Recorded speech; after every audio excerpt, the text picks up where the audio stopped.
Kembali lagi dengan saya Kalimasada dan hari ini kita akan membahas video mengenai mengubah profit menjadi legacy. Jadi sebelum video ini dimulai, video ini hanyalah analisa internal yang kita lakukan, bukan ajakan jual beli apapun. Teman-teman harus paham bahwa aset cryptocurrency apapun itu memiliki risiko substansial yang sangat tinggi. Jadi teman-teman harus berhati-hati. Nah, mengapa saya membuat video ini mengenai gimana sih caranya mengubah profit ini menjadi legacy? Saya tahu beberapa teman-teman di sini pasti sudah memperoleh cuan yang maksimal di bull market kali ini dan harusnya cuan itu bisa bertahan di kemudian hari. Karena percuma kalau kita bisa melakukan sesuatu tapi sifatnya itu hanya sekali. Karena saya percaya once you go crypto, you will never go back. Artinya setelah kamu tahu market crypto, hampir tidak mungkin kamu nggak berpartisipasi lagi ketika nanti ada bull market lagi. Jadi kita harus paham bahwa kontinuitas itu juga penting. Karena semua hal itu tidak hanya tentang seberapa banyak yang kita dapatkan, tapi seberapa banyak yang bisa kita simpan juga. Atau yang kedua nih, teman-teman yang merasa bahwa di bull market kali ini growth-nya masih kurang maksimal atau kurang optimal growth-nya. Teman-teman harus paham di suatu tempat yang baru, bahkan ketika kita mau ke sana dan kita menetap di sana, kalau kita baru ke sana pertama kali itu kita juga jadi turis. Nggak ada ceritanya ya gitu. Misalkan nih, kita mau ke luar negeri. Nah, sebelum kita mau menetap ke sana, kunjungan kita yang pertama, yang kedua, itu ya kita turis lah di sana. Kita nggak ngerti apa-apa. Itulah mengapa kita belajar, ya akhirnya kita memutuskan nih, saya bisa nih stay di sini. Itu pun juga sama dengan market crypto. Karena banyak sekali orang yang di siklus pertamanya, mereka ini lebih fokus dulu untuk belajar. Sehingga nanti ketika ada siklus selanjutnya, yang mana lebih eksponensial lagi, kita diharapkan ya itu bisa memperoleh return yang lebih optimal dan juga memperoleh pertumbuhan portofolio yang lebih maksimal. Jadi sejauh ini ya saya nggak bilang nanti akan ada bear market dan lain sebagainya, tapi sejauh ini kalau sesuai dengan data historis bear market di market crypto itu ada. Entah itu di siklus ini triggernya apa, kapan terjadinya, kita hanya bisa membuat yang namanya predictive guess atau membuat suatu kerangka pikir ya dengan hipotesis bahwa ini mungkin terjadi, mungkin juga tidak. Itulah mengapa target saya pribadi di siklus kali ini di 120.000 itu sudah tercapai untuk Bitcoin. Dan itulah mengapa ada posibilitas teman-teman bahwa kelak ya market itu bisa ada yang namanya bear market kalau kita lihat data secara historis ya. Dan ini masih 50-50 takes, masih ada posibilitas ya bear market atau enggak ya dan lain sebagainya. Tapi saya membatasi diri dan ya melakukan trimming dan juga rebalancing karena saya udah beli Bitcoin ya dari range 20-an ribu dan cuannya itu udah ratusan persen. Jadi tidak ada yang namanya orang rugi ketika dia take profit atau dia rebalancing portofolionya. I rebalance a lot dan juga masuk juga ya ke gold awal tahun dan sekarang juga naiknya juga kurang lebih mirip juga dengan Bitcoin, tapi saya punya exposure di tempat lain juga. Nah, kita akan membahas mengenai strategi akhir bull market. Karena sangat penting ya teman-teman melindungi profit yang dimiliki. Jangan sampai nanti menjelang akhir siklus ada narasi-narasi yang lebih hot, kemudian profit yang udah teman-teman dapat, teman-teman mau rotasikan ke sana dan naratifnya tidak terjadi. Akhirnya teman-teman justru kehilangan profit yang didapatkan.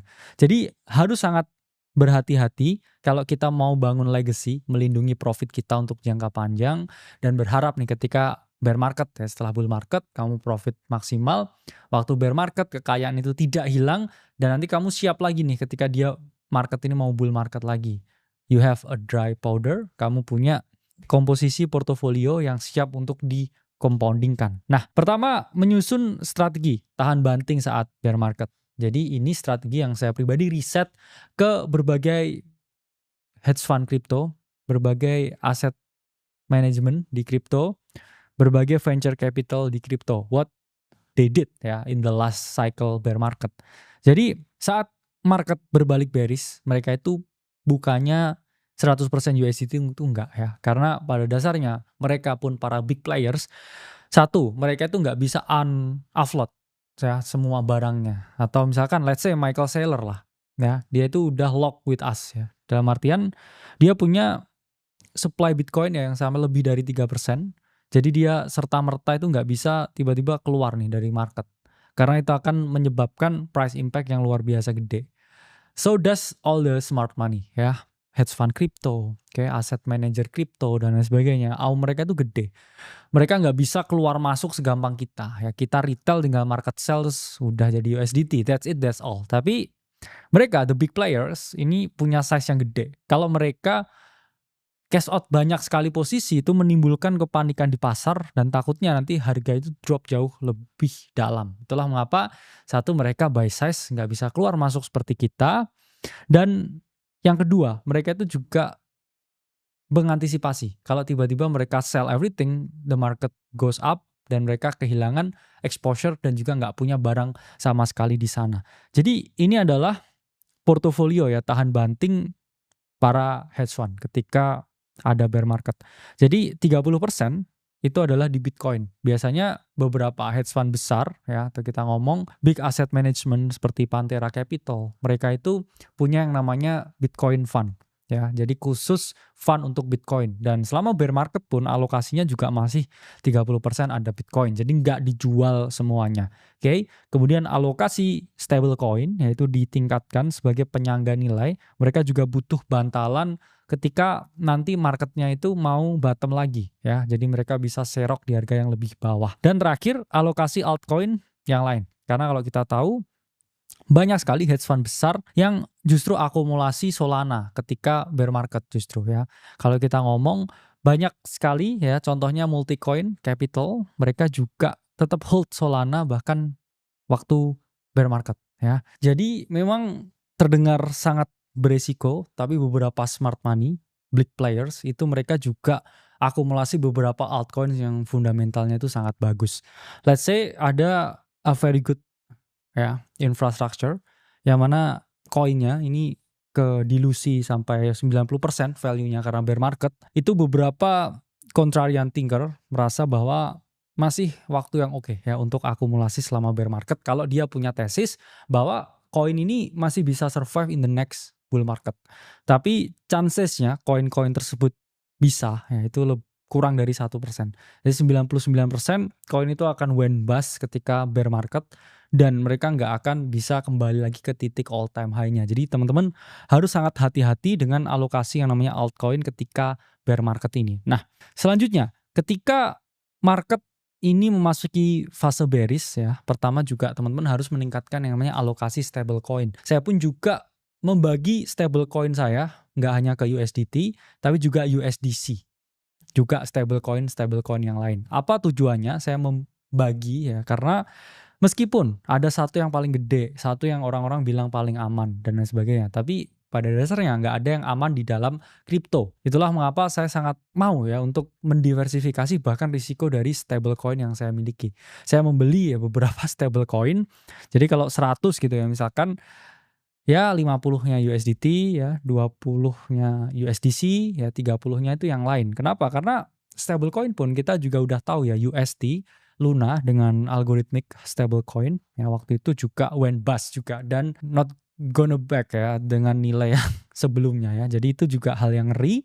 Dua, alokasi ya aset-aset yang memiliki fundamental yang oke. Kalau kamu misalkan mau bear market masih punya tesis yang kuat terhadap Bitcoin or Ethereum, itu pun juga tetap bisa kamu akumulasi dan juga kamu tahan.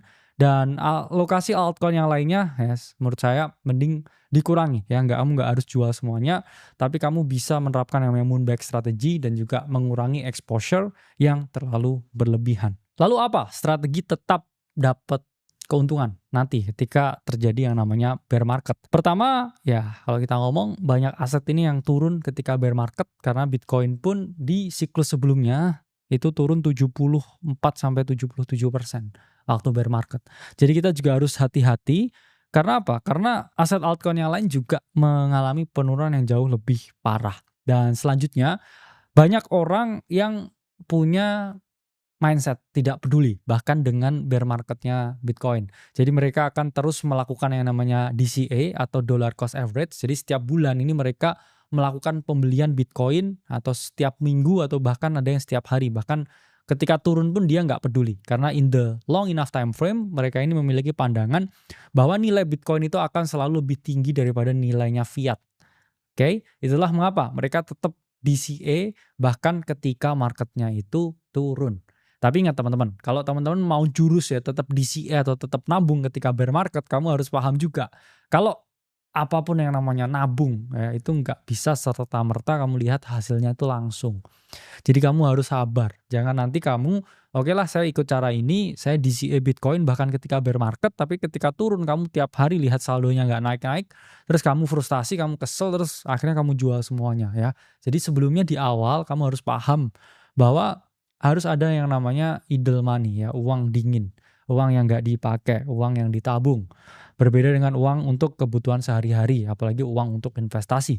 Jadi jangan sampai kamu DCA Bitcoin nanti tiba-tiba waktu ada ya price drop yang signifikan terus kamu wah apa saya cut loss ya posisinya karena saya butuh bayar tagihan dan lain sebagainya. Harus paham ya kalau DCA itu uang yang benar-benar dingin. Ada juga yang memanfaatkan staking, ya ini bahasa umumnya ya kayak deposito lah. Kamu masuk ke dalam suatu protokol, kamu parkir asetmu di sana, kemudian dia memberikan return ke kamu. Ya, returnnya itu pasti di bawah 10%. Semakin tinggi return yang diberikan oleh platform staking itu menunjukkan risiko yang semakin tinggi pula.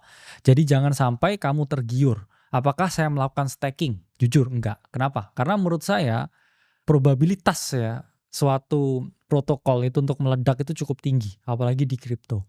Dan saya mending saya self custody sendiri ya dan atau pakai multisig. Kenapa? Karena ya memang ya ada potensi yield yang bisa saya dapatkan atau return yang bisa saya dapatkan. Tapi apakah itu sebanding dengan potensi saya kehilangan asetnya? Jawabannya menurut saya pribadi cukup beresiko. Sehingga saya pribadi bahkan ketika bear market ya, apalagi ketika bear market. Oke, kalau ada risiko protokol ini meledak ketika bull market, apalagi ketika bear market, ketika likuiditas lagi rendah dan semua orang lagi butuh duit.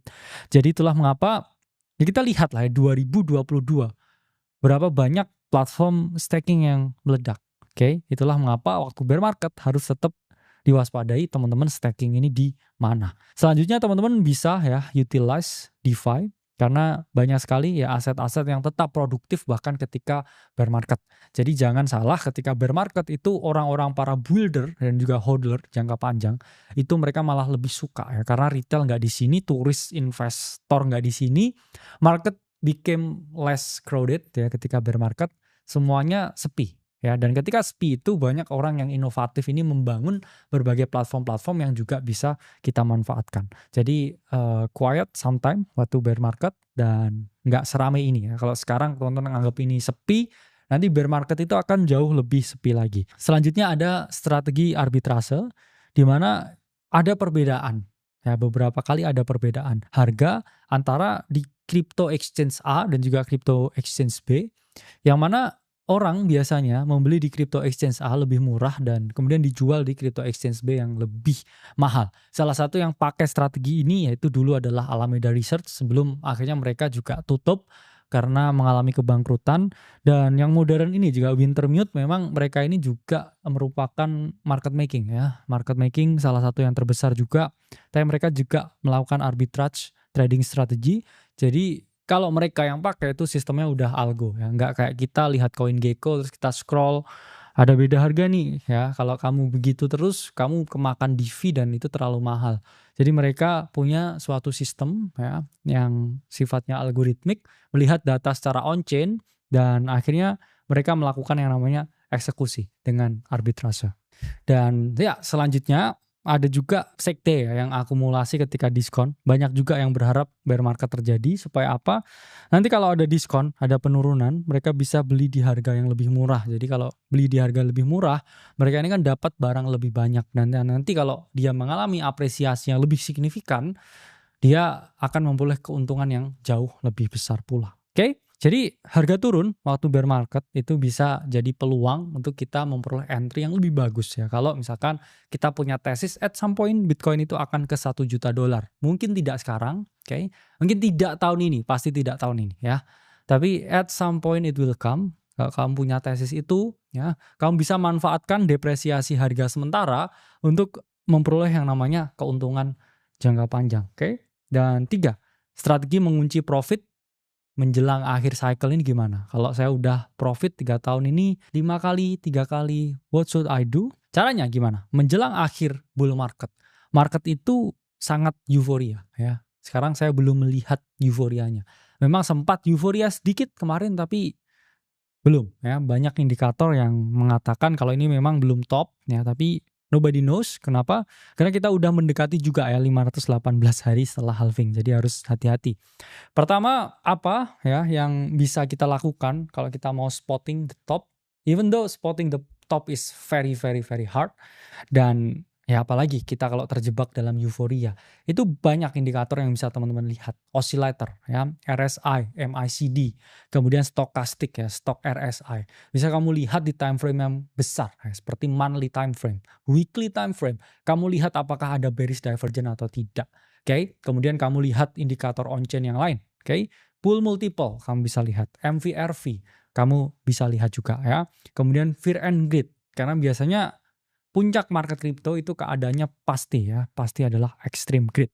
Dan selanjutnya ketika kamu udah mengidentifikasi hal tersebut, kamu bisa melakukan yang namanya take profit secara bertahap. Mungkin bisa di moonback, dijual dulu 50% setelah dia naik 100%. Atau misalkan kamu jual di angka psikologis 10%, 20% atau 30%. Oke. Dan ketiga, kamu bisa konversi itu ke aset yang lebih stabil ya, USDT atau USDC. Boleh juga nih dari fiat, oke, kamu jadiin Bitcoin, kamu udah cuan, kamu jual ke USDT, USDT-nya kamu jadikan fiat, kamu balikin ke bank, itu juga boleh ya. Karena itu baru the real take profit ya, kalau itu udah masuk ke rekening kamu pribadi. Selanjutnya ya atur ulang portofolionya, misalkan oke lah saya mau hold 30% sisa Bitcoin saya menjelang bear market, itu juga langkah yang bijak juga ya. Saya nggak mau jual semuanya, takut nanti kalau naik lagi gimana, oke lah saya jual 30% saya sisain di market dan saya pengen lihat kira-kira gimana performanya ketika bear market. Jadi selalu pahami ya, euforia itu adalah fase sesaat yang terjadi di market ketika semua orang berpikir harganya itu akan terus naik, dan di situ tidak ada orang yang berpikir tentang oke ini waktunya take profit, ini waktunya saya realisasikan keuntungannya. Sedikit sekali yang punya mindset seperti itu hingga akhirnya mereka rich on paper, mereka kaya selama bull market, dan itu gak balik semuanya ya, profitnya itu hilang semuanya.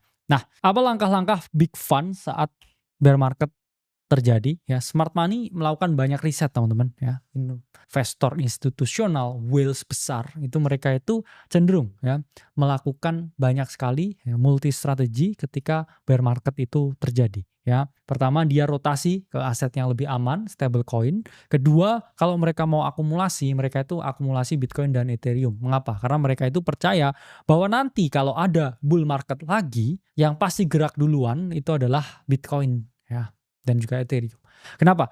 Yang lain itu belum tentu gerak karena pasti udah terganti dengan narasi yang lain. Sementara Bitcoin kalau ada bull market lagi dia pasti gerak. Dan ketiga ya, mereka ini meskipun ya adalah fund crypto, mereka juga diversifikasi ke aset tradisional. Mereka juga beli ya obligasi. Ini fund crypto ya, beli obligasi, beli reksadana, bahkan beli emas dan juga saham ketika bear market terjadi. Karena mereka kan juga lihat opportunity nih. Oke, lebih menarik kalau kita udah cuan selama bull market, bear market jangan hilang lah ya. Oke, kita beliin obligasi. Itu hal yang wajar.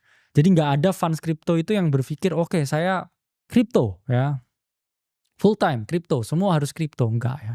Karena banyak sekali, bahkan kalau kamu lihat treasury-nya berbagai altcoin, Arbitrum dan lain sebagainya, mereka juga beli bonds ya. Jadi kalau kamu lihat mereka tuh dapat duit dari protokolnya dibeliin bonds. Kenapa? Karena mereka pun tahu ada yang namanya risiko di dalam protokolnya. Ada risiko di marketnya, ada risiko di siklusnya. Meskipun mereka dapat duit dari on-chain ya, on-chain-nya pun juga dibeliin aset di dunia nyata. Jadi kita harus paham ya bahwa kripto dan juga keadaan ekonomi di dunia itu intertwined ya, saling berkaitan. Atau mereka juga melihat ya investasi sektor baru, mereka lihat AI, mereka lihat kuantum, dan mungkin mereka juga memiliki ya exposure ke sana. Ada juga ya yang melakukan hedge dengan short selling di derivative market. Tapi ingat kalau teman-teman melakukan short selling itu ada yang namanya risiko likuidasi, karena upside itu tak terbatas, sementara downside itu maksimal hanya 99%. Jadi potensinya memang lebih asimetrik ya untuk orang membeli dalam jangka panjang aja, oke? Dan hal yang saya tahu ya investor institusi dan juga para whale itu nggak kayak retail. Kenapa? Karena retail itu selalu terjebak dalam suatu ide ya. Kalau mereka full time crypto, fokus crypto, mereka nggak mau lihat potensi di aset yang lain. Padahal investor besar itu selalu melihat peluang ke aset yang lain ketika kripto itu tidak memiliki return yang mereka harapkan. Jadi dalam dunia kita itu harus fleksibel. Kamu melakukan perubahan atau kamu akan ditinggalkan. Oke? Dan terakhir, gimana caranya mengubah keuntungan ini jadi legacy jangka panjang? Pertama ya investasikan ke aset real. Saya banyak sekali ya dapat omongan dari orang di komunitas dan lain sebagainya. Saya udah cuan ya dari 100 juta jadi 800 juta. Saya mau nunggu se-M dulu ya. Padahal udah cukup nih duitnya buat beli rumah, udah set hidup yang oke dan lain sebagainya, tapi dia masih ngejar 1M. Jadi saran saya coba investasikan ke aset yang lebih real, aset yang lebih nyata, aset yang oke, ternyata kerja keras saya selama 3 tahun ini menghasilkan rumah ya. Itu harus teman-teman pikirkan. 2, mungkin gunakan profit ya untuk keluarga atau untuk pendidikan.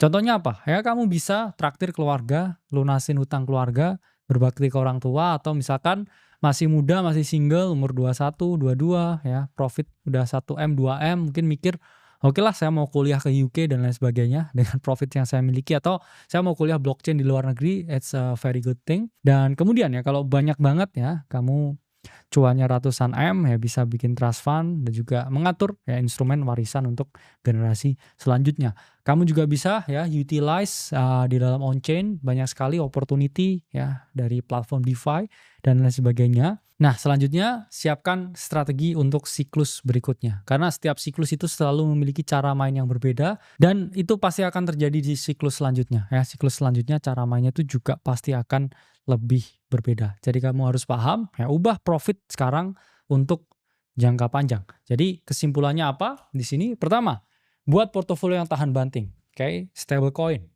lebih gede ketika bear market. Ada exposure ke Bitcoin. Ya, fokus ke aset altcoin yang oke, yang mau kamu akumulasi untuk jangka-jangka yang sangat panjang. Contohnya Ethereum, ada juga layer one lain yang menarik. Oke. 2, tetap produktif ketika bear market, jangan kabur dari market, tetap lihat market tiap hari, tetap ketemu ya orang-orang, tetap connect dengan komunitas, tetap juga ya kita ketika bear market belajar, kita riset dan juga kita melakukan pendalaman ilmu. Oke. Kemudian ketiga, kunci profit di akhir siklus ya, lebih baik take profit daripada hanya take picture. Dan selanjutnya pelajari langkah-langkah big funds ya. Mereka itu waktu bear market defensif, setelah bull market mereka dapat cuan banyak.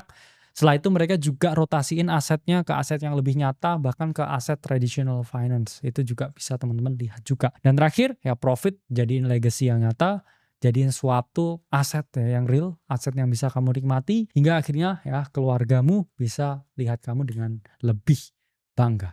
Saya Kali Masada, sampai jumpa di video selanjutnya.